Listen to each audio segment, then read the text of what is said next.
My name is Teniola. I am 14 years old and this is my sad story of getting pregnant.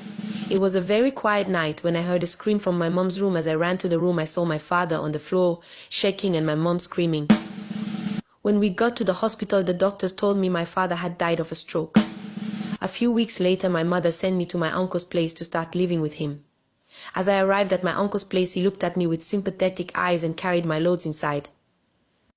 That same evening, my uncle called me to come and eat and gave me a cold drink, which I gladly drank. When we were done eating, I started feeling dizzy and I fell asleep. When I woke up, I felt strange pains in my body and felt very sour down there. I didn't know what happened to me, so I dressed up and got ready to go to school. When I greeted my uncle, he looked at me and smiled. He said he wouldn't be paying for my school fees since he didn't have money to pay. I left for school. On my way, I was trying to vaguely remember what happened to me the night before, but I couldn't remember.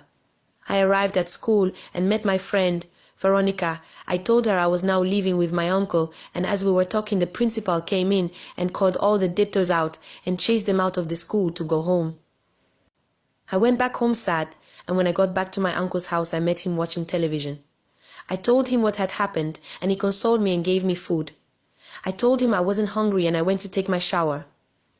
When I was done and wanted to come out, I saw my towel was missing. When I came outside of the toilet, I saw my uncle holding the towel. He showed me some money and told me if I did what he wanted, he would pay for my school fees.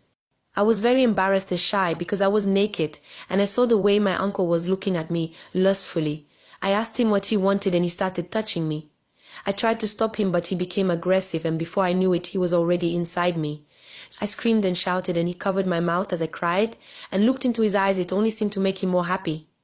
When he was done, he gave me my towel and some money for my school fees and told me if I told anyone I would be a beggar in the streets and he would deny everything. The next day I went to school feeling very sad, and I couldn't tell anyone anything. Even my friend Veronica didn't know anything going on with me. For the next month I spent in my uncle's house. Before he gave me anything like food or extra money, he would force himself on me, and he even stopped using protection. One day as I got back from school, I met my mom in my uncle's house.